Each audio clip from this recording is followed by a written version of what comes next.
Class में हम समझने वाले हैं आर्टिकल्स 1 से 51 तक, जो SSC CGL, NTPC, Delhi police और बाकी सभी कॉम्पिटिटिव एग्जाम्स के लिए बहुत ही ज्यादा जरूरी हैं।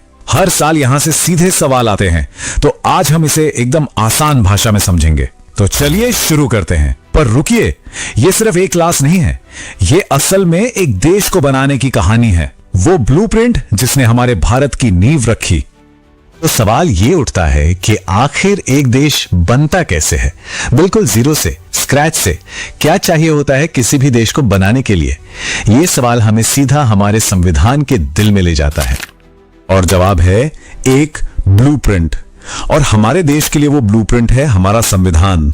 पर इसे सिर्फ कानूनों की एक मोटी धूल भरी किताब मत समझिएगा, ये तो एक कहानी है, एक मास्टर प्लान है जो इस देश की हर एक चीज को तय करता है।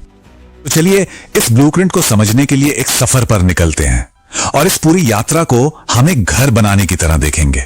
सबसे पहले जमीन का नक्शा बनाएंगे, फिर तय करेंगे कि इस परिवार का सदस्य कौन होगा, उसके बाद घर के वो पक्के नियम बनाएंगे जिन्हें कोई तोड़ नहीं सकता, और आखिर में इस परिवार के सपनों और लक्ष्यों को समझेंगे। तो चलिए शुरू करते हैं। तो चलिए कहानी शुरू करते हैं पहले हिस्से से। और जैसा हमने कहा, भारत को एक बहुत बड़ा घर मान लेते हैं। अब सोचिए, कोई भी घर बनाने का सबसे पहला स्टेप, पहला कदम क्या होता है?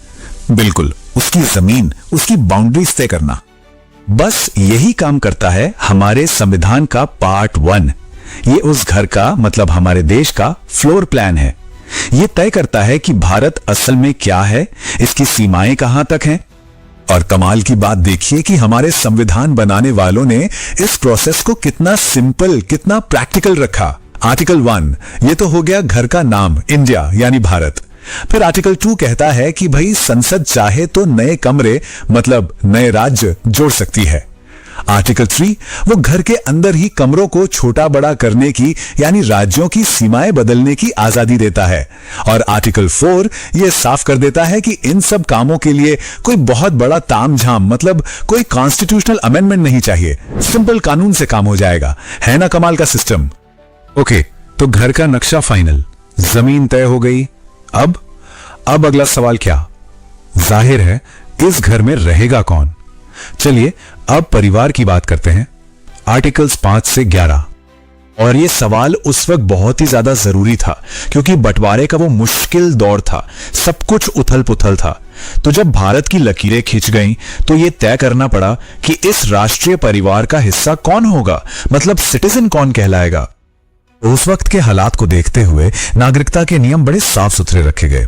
जो भारत में थे उन्हें नागरिक माना गया, जो बंटवारे के दौरान इधर उधर हुए उनके लिए भी प्रोविजन बनाए गए। लेकिन 2 बातें थीं जो बिल्कुल पत्थर की लकीर थी। पहली, हमारे यहां सिंगल सिटीजनशिप होगी, कोई दोहरी नागरिकता नहीं। और दूसरी, और ये बहुत इंपॉर्टेंट है, कि भविष्य में नागरिकता पर कोई भी कानून बनाने का अधिकार सिर्फ और सिर्फ संसद को, यानी पार्लियामेंट को होगा। घर बन गया, परिवार भी तय हो गया। अब बारी आती है घर के नियमों की। और ये कोई ऐसे वैसे नियम नहीं है, ये हैं घर के वो अटूट नियम जिन्हें कोई नहीं तोड़ सकता। जी हां, हम बात कर रहे हैं पार्ट 3 की, हमारे फंडामेंटल राइट्स की। इसे ऐसे समझिए जैसे एक परिवार में कुछ पक्के नियम होते हैं, ताकि हर कोई सेफ फील करे, किसी के साथ नाइंसाफी ना हो। बस हमारे मौलिक अधिकार ठीक वही काम करते हैं। ये हर नागरिक के लिए एक सुरक्षा कवच है, एक सेफ्टी शील्ड। और ये शील्ड हमें किससे बचाती है? सरकार की बेहिसाब ताकत से। हमारा संविधान हमें 6 बड़ी गारंटियां देता है। ये सिर्फ अधिकार नहीं है, ये वो पिलर्स हैं जिन पर हर नागरिक का सम्मान टिका है। समानता का अधिकार, आजादी का अधिकार, शोषण के खिलाफ अधिकार, अपने धर्म को मानने की आजादी, अपनी संस्कृति और शिक्षा का अधिकार, और आखिर में संवैधानिक उपचारों का अधिकार। और इन सब में शायद सबसे जरूरी है ये आखिरी वाला, संवैधानिक उपचार का अधिकार। पता है, डॉक्टर BR अंबेडकर ने आर्टिकल 32 को यूं ही संविधान की आत्मा और दिल नहीं कह दिया था। जरा सोचिए क्यों? क्योंकि अगर आपके बाकी अधिकार कोई छीन ले तो आप क्या करेंगे? यही वो आर्टिकल 32 है जो आपको सीधे सुप्रीम कोर्ट जाने का हक देता है। ये वो मास्टर की है जिसके बिना बाकी सारे अधिकार बस कागज पर लिखे शब्द रह जाते। अच्छा, तो घर का नक्शा तैयार, परिवार के लोग आ गए, घर के पक्के नियम भी बन गए। लेकिन क्या कोई परिवार सिर्फ नियमों पर चलता है? नहीं ना, परिवार के कुछ सपने होते हैं, कुछ उम्मीदें होती हैं, एक बेहतर कल की चाहत होती है। बस संविधान का पार्ट 4 हमें उन्हीं सपनों और महत्वाकांक्षाओं के बारे में बताता है।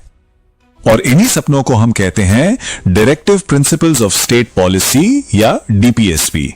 इन्हें आप सरकार के लिए एक नैतिक कंपस, एक मॉरल कंपस समझ सकते हैं। ये सरकार को रास्ता दिखाते हैं कि एक बेहतर समाज बनाने के लिए उसे क्या करना चाहिए। अब यहां पर फंडामेंटल राइट्स और डायरेक्टिव प्रिंसिपल्स का फर्क समझना बहुत बहुत जरूरी है। देखिए, फंडामेंटल राइट्स तो आपका हक है, अगर वो आपको नहीं मिलते तो आप सीधे कोर्ट जा सकते हैं। वो सरकार को बताते हैं कि वो क्या नहीं कर सकती। दूसरी तरफ डायरेक्टिव प्रिंसिपल्स वो एक तरह की सलाह है, एक गाइड बुक। उन्हें लागू करवाने के लिए आप कोर्ट नहीं जा सकते।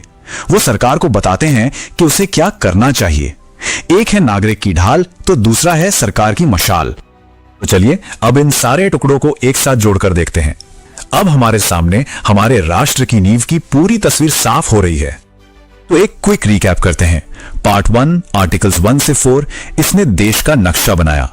पार्ट 2 आर्टिकल्स 5 से 11 इसने बताया कि इस देश के नागरिक कौन हैं। पार्ट 3 आर्टिकल्स 12 से 35 इसने उन नागरिकों को अटूट अधिकार दिए, उनकी गारंटी दी। और पार्ट 4 आर्टिकल्स 36 से 51 इसने देश के लिए बड़े बड़े लक्ष्य, बड़े सपने तय किए। देखा कैसे एक एक करके एक राष्ट्र का पूरा ब्लूप्रिंट तैयार हो गया।